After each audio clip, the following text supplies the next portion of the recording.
तो चलिए दोस्तों, बात यहाँ एडजेक्टिव की अब कर लेते हैं। एडजेक्टिव ज़्यादा पढ़ाएंगे नहीं, सिर्फ जरूर रहेगा रूल को ही समझाना है, ठीक है।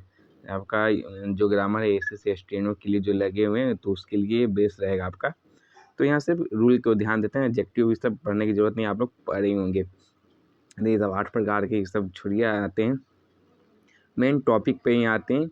जैसे कि यहाँ प्रॉपर एडजेक्टिव में आपको क्या है, ब्रिटिश प्रॉपर एडजेक्टिव ये सब जो है बता रहा है। ये सब बुद्धिस्ट हो गया, तो आपको पता ही होगा कि ये सब पूछता तो कम है, एसएससी पूछता। आपका टॉपिक क्या रहता है कि रूल जो रहता है ना, जैसे डोमिनेस्टिव एडजेक्टिव हो गया दिस डैट देज, और यही हो गया डेमोनेस्ट्रेटिव प्रोनाउन हो गया दिस डैट देज, ये भी हो गया। लेकिन कैसे हुआ ये कि इसमें नाउन है आगे और इसमें आपका वर्ब लगा हुआ है उसके आगे। तो वर्ब यदि डिश डैट डेज के आगे वर्ब हो गया तो आप उसको प्रोनाउन समझेंगे, लेकिन वही नाउन हो गया तो आप इसको एडजेक्टिव समझेंगे, ठीक है। अब बात यहाँ इसमें अगर थोड़ा जान लेते हैं इसको कि डिस्ट्रक्टिव एडजेक्टिव देख लेते हैं आपका। तो इसमें ईच और इवरी आता है। तो और ये बात करें, ईच इवरी इधर और नइदर के तुरंत बाद नाउन आता है, तो आप उसको एडजेक्टिव आपको मान के चलना है। लेकिन प्रोनाउन के लिए आपका तुरंत बाद कोई अन्य शब्द आ जाए तो आप उसको प्रोनाउन समझेंगे। जैसे कि इसमें वही था, नाउन था, तो आपका एडजेक्टिव हो गया। और बाद में वर्ब भी सब आ गया, आपको आ गया तो आप उसको प्रोनाउन समझेंगे। जिसकी इच ऑफ ये सब जो हो गया आप देख सकते हैं।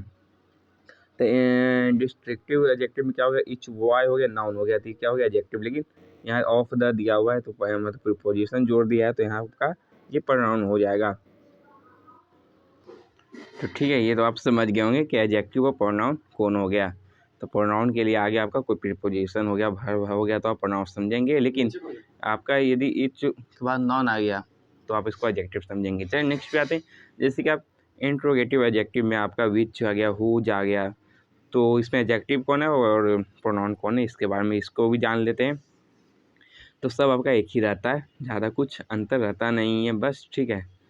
तो बात है कि जब विच व्हाट विच हुज के तुरंत बाद यदि नाउन आ गया तो आप एडजेक्टिव समझना है। लेकिन उसके बाद यदि वर्ब आ जाता है तो आप उसको प्रोनाउन समझेंगे, ठीक है। ये इतना तो क्लियर हो गया आपको, क्योंकि खुद वो प्रोनाउन बन जाता है, उसके बाद वर्ब रहा तो नहीं, तो नाउन आ गया तो आप एडजेक्टिव। अब बात करें जैसे कि व्हाट कलर हो गया, कलर नाउन हो गया, तो ये हो गया एडजेक्टिव हो गया। लेकिन वो व्हाट डिड हो गया तो डिड हो गया आपका, वर्ब मान हो गया तो आपका ये प्रोनाउन हो गया।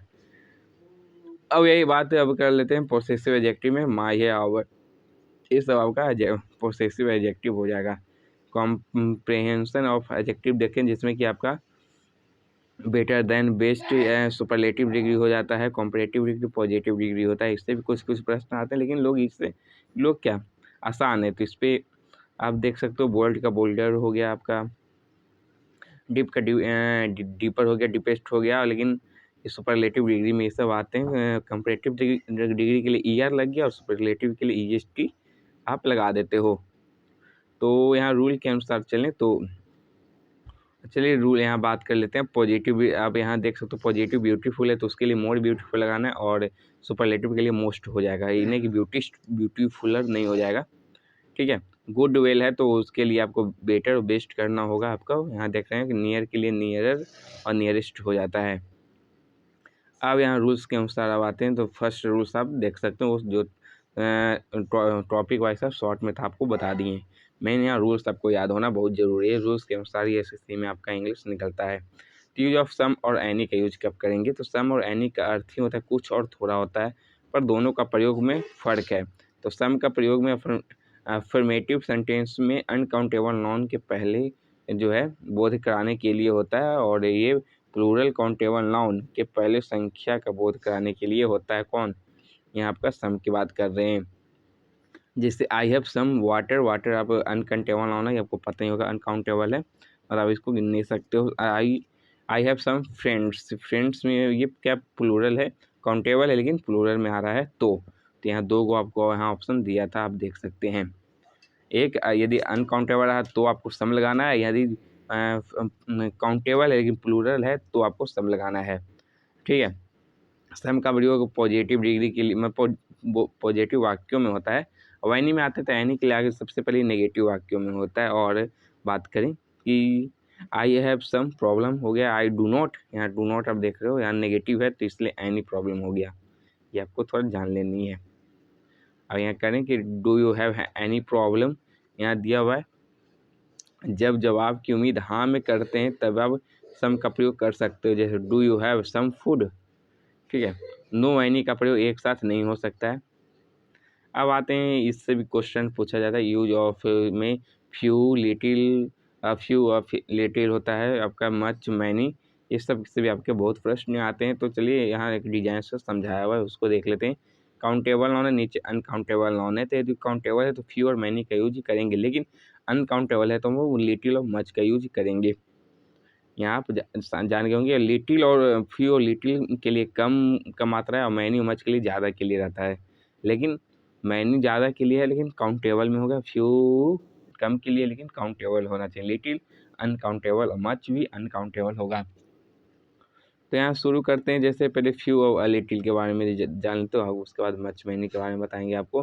फ्यू में आपका फ्यू होगा, फ्यू होगा और द फ्यू होगा, लिटिल में भी अ लिटिल, द लिटिल और ए लिटिल होता है। तो फ्यू से हम बात करें, जैसे कि एक कम है, फ्यू माना गया है, तो दोनों में तो कम ही माना गया है।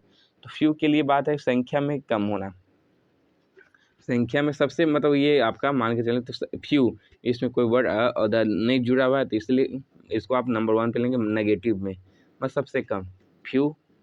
और फ्यू उससे थोड़ा ऊपर हो गया, मतलब फ्यू से ऊपर आप मान सकते हैं कि हाँ संख्या में कम है लेकिन बराबर के आप ले सकते हैं।